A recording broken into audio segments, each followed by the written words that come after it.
menghujat Allah, mengeluh, tidak tahu berterima kasih kepada Allah atas kebaikan Allah, perlindungan Allah. Mereka mengeluh.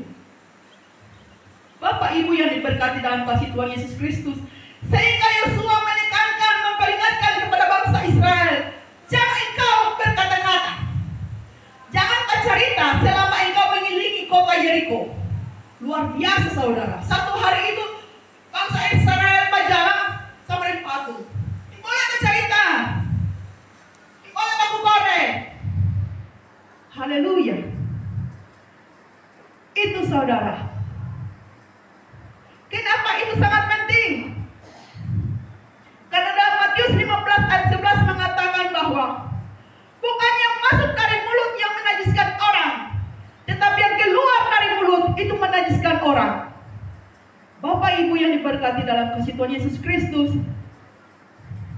apa yang keluar dari mulut, apa yang orang ucapkan, apa yang orang lontarkan kata-kata, itu bersumber dari hati.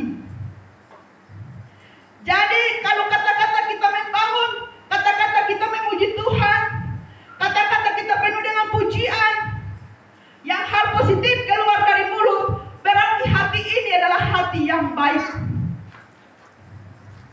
Tapi sebaliknya, bila kata-kata itu kata-kata kotor, menjatuhkan, kata-kata memfitnah, berarti hati itu hati yang penuh dengan kejahatan. Hal itu yang diutamakan oleh Yosua kepada bangsa Israel. Jangan sepatah-kata pun engkau berkata saat engkau mengelilingi kota Yeriko. Karena itu saudara, demikian juga dalam kehidupan kita. Jadi hati-hati kita kalau berucap, hati-hati kalau kita berbicara. Jangan sampai menyinggung orang lain. Jangan sampai perkataan kita jadi sandungan. Jangan sampai perkataan kita bisa membunuh karakter orang lain, apalagi melemahkan iman orang lain. Hati-hati saudara. Jadi kalau Yosua tidak memperingatkan bangsa Israel waktu itu, belum tentu mereka bisa merebut kota Yeriko. Karena apa? Mungkin akan terjadi kejadian sama dilakukan oleh nenek moyang mereka di padang pasir. Akan terjadi saudara. Bila baru 1 meter mengelilingi kota Yeriko, mereka sudah mengeluh. Oh Yosua berat ini sangkakala. Oh Yosua ini berat tabut perjanjian. Tapi tidak saudara, karena sudah diperingatkan oleh Yosua, sehingga mereka bisa menang merebut kota Yeriko. Bapak Ibu yang diberkati dalam kasih Tuhan Yesus Kristus, dalam kehidupan kita sekarang ini, mungkin kita tidak diperhadapkan lagi dengan merebut wilayah. Berperang, mungkin tidak ya. Tapi Tuhan Yesus dalam perjanjian baru mengatakan, musuhmu bukan sesamamu, ya. Torang pelawan bukan istrimu, torang pelawan bukan suamimu, torang pelawan itu bukan anakmu, atau saudara-saudaramu, atau orang tuamu, atau tetanggamu, tidak saudara. Tapi dalam Efesus 6 ayat 11 mengatakan bahwa lawanmu adalah tipu muslihat iblis. Jadi iblis saudara itu orang pelawan. Orang pemusia itu iblis. Soalnya tidak lagi orang berperang melebut wilayah atau berperang baku tembak dengan sesama kita. Tidak saudara. Sekarang ini adalah pengujian iman, yaitu lawan kita adalah penguasa-penguasa di udara. Intimidasi iblis. Jadi orang pelawan itu, orang pemusuh itu bukan orang sesama manusia. Jangan baku iri, jangan baku marah dengan sesama orang manusia. Jangan baku marah dalam satu rumah. Karena dalam rumahmu itu bukan lawanmu, bukan musuhmu. Tapi musuhmu adalah muslihat iblis. Makanya Efesus 6 ayat 11 mengatakan, kenakanlah seluruh perlengkapan senjata Allah, agar engkau mampu melawan tipu muslihat iblis. Apa tuh muslihat iblis saudara? Yaitu bisikan-bisikan. Mau dapat dengar orang bilang ini, mau dapat dengar bilang itu, apalagi hal-hal yang negatif. Itu bisa menjatuhkan imanmu, bisa tergoda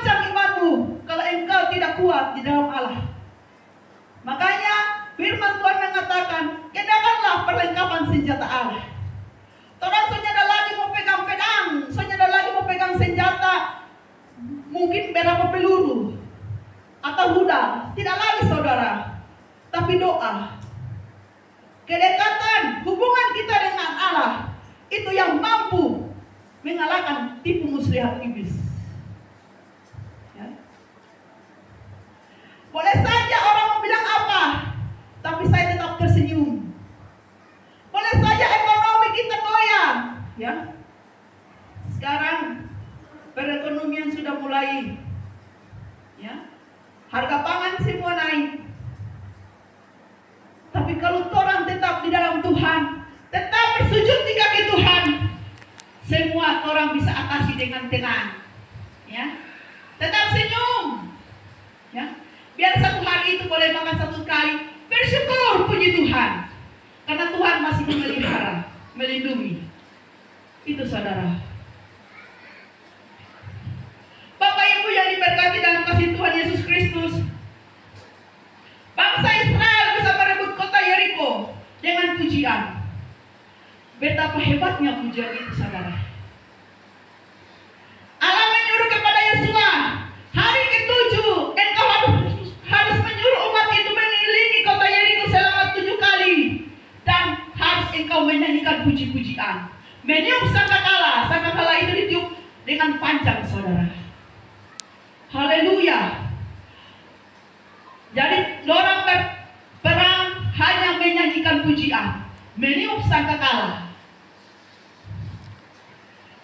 Itu sangat luar biasa.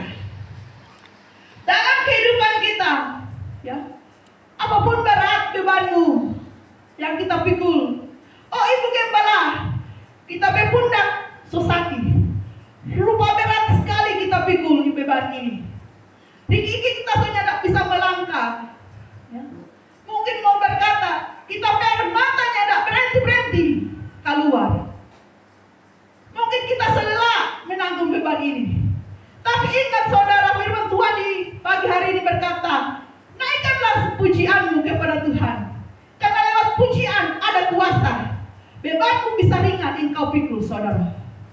Lewat pujian, lewat doa, ucapan syukur kepada Tuhan, engkau bisa melangkah dalam hidupmu. Ya, apa saja boleh jadi Tuhan izinkan dalam kehidupan kita. Yang penting orang tetap setia dengan Tuhan. Pasti Tuhan juga setia dengan kita. Ya, Tuhan akan pikul sama-sama dengan orang-orang beban. Tuhan tidak akan membiarkan engkau sendiri memikul bebanmu, memikul apa saja yang engkau merasa berat, tak mampu di dunia ini. Tapi ingat, Tuhan tetap bersamamu, tidak pernah meninggalkanmu. Haleluya, seperti bangsa Israel.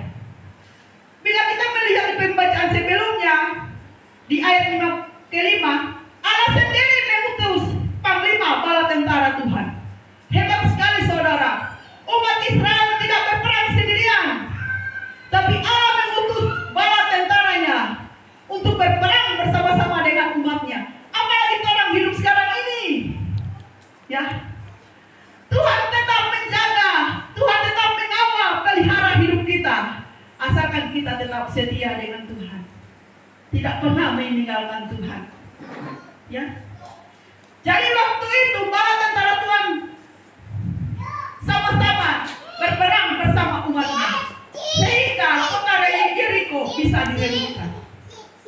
Bapak Ibu yang diberkati dalam kasih Tuhan Yesus Kristus,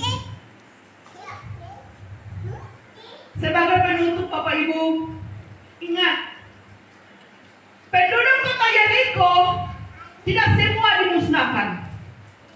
Ya.